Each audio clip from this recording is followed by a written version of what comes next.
Hey there, it's Sara, and I'm coming at you with a shorty episode of the No More Wasted Days podcast. And today we're talking all about the power of reconnecting with nature. When was the last time you stood outside, took a deep breath, and truly felt connected to the world around you? For me, one of the most unexpected gifts of my sobriety was rediscovering and reconnecting with nature. I have always loved the outdoors and I got outside a lot as a drinker, but getting to rediscover it through my alcohol-free lens was so amazing.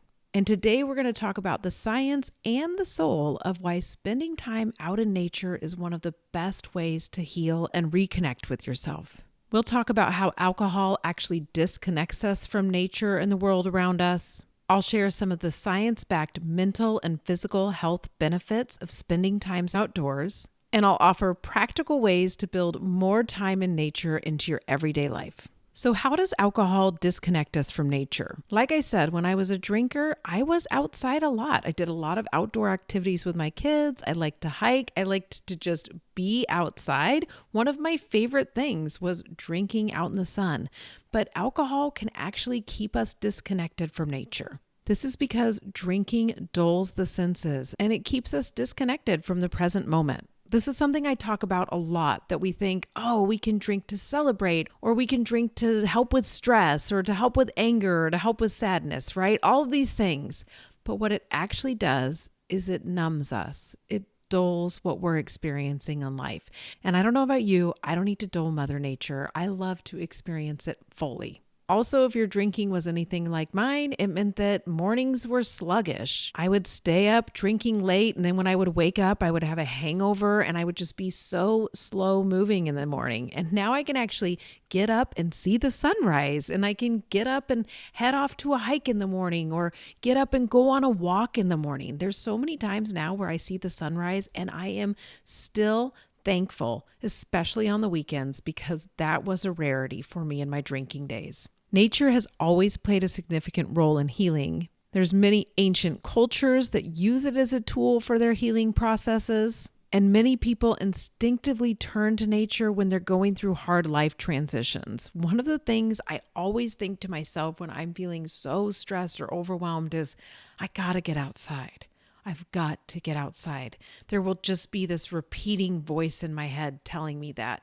That's because of those natural instincts that we have. We've got to get outside. We've got to reconnect and heal. And when you're drinking, you get super disconnected from that inner voice, and it's hard for it to hear you telling you those things. And now that you're alcohol-free, you can get reconnected. So there's actually some science behind why nature heals us on our alcohol-free journey. First of all, nature reduces stress and anxiety. Spending time in green spaces has been shown to lower cortisol, and when you have lower levels of cortisol, you're able to manage your stress more easily. Walking in nature versus urban settings has actually been shown to decrease rumination and negative thinking. But don't worry, even if you live in an urban setting, start thinking of places around you that are more green space areas. For me, when I lived in the suburbs, there were lots of houses all around, but I also knew some trails that I could get to on those walks. And I also knew the quieter neighborhoods that I could go through that maybe had prettier yards, better flowers blooming.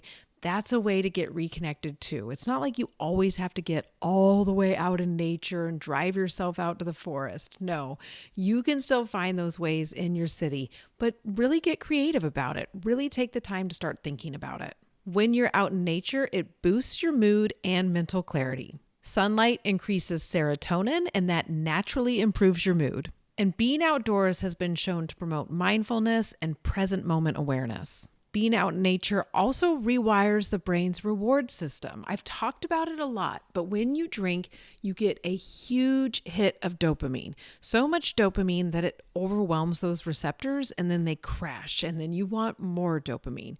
Well, guess what also gives you dopamine? Being out in nature. So why don't you get it from a healthier place where it's giving you a more natural source and it'll keep you at this awesome sustained level of dopamine so your mood is always staying more lifted instead of going to this high point like it used to when you drank and then crash. I bet you felt a shift in your mood when you've been outside before, and this is not just a coincidence.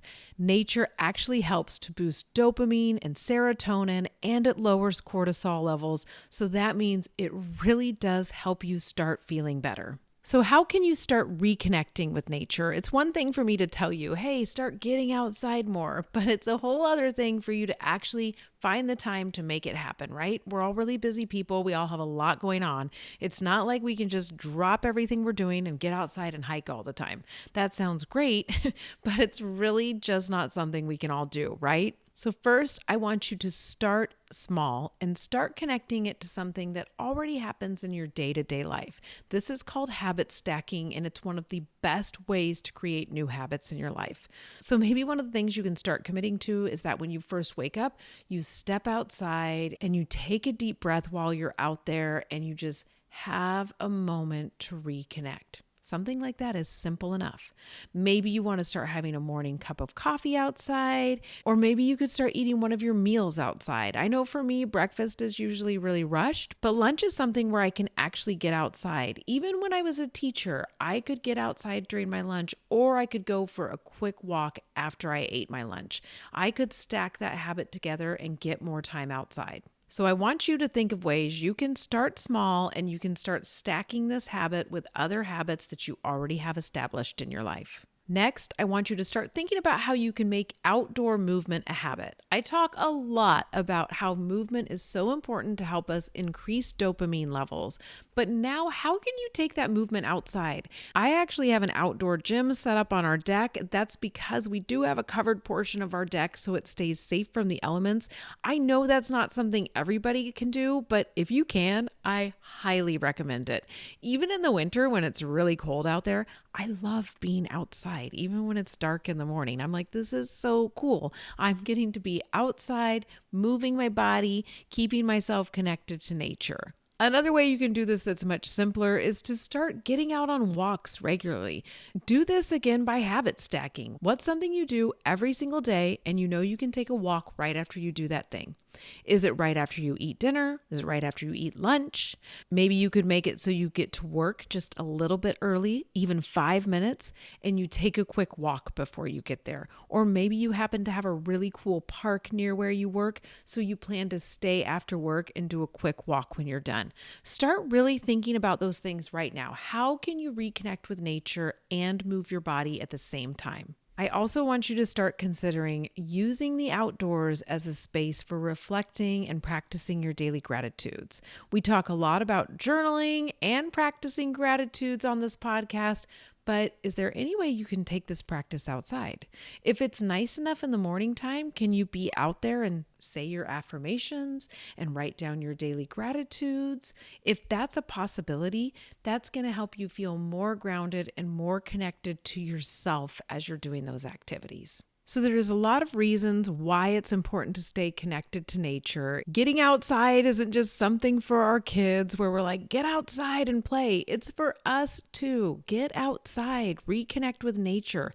It will actually help your alcohol-free journey more than you think. And the cool thing is, nature is always out there waiting for you. Whether it's a walk or a quiet moment or a weekend adventure, take some time out in nature because you deserve it. I want to challenge you to take 10 minutes and spend that outside today. Then come inside and journal on how you feel after doing this. I bet you're going to be so surprised on how much it lifts your mood. All right, if you enjoyed this episode, be sure to rate, review, and share it with a friend. And thank you so much for listening, and I'll be in your ear in the next episode.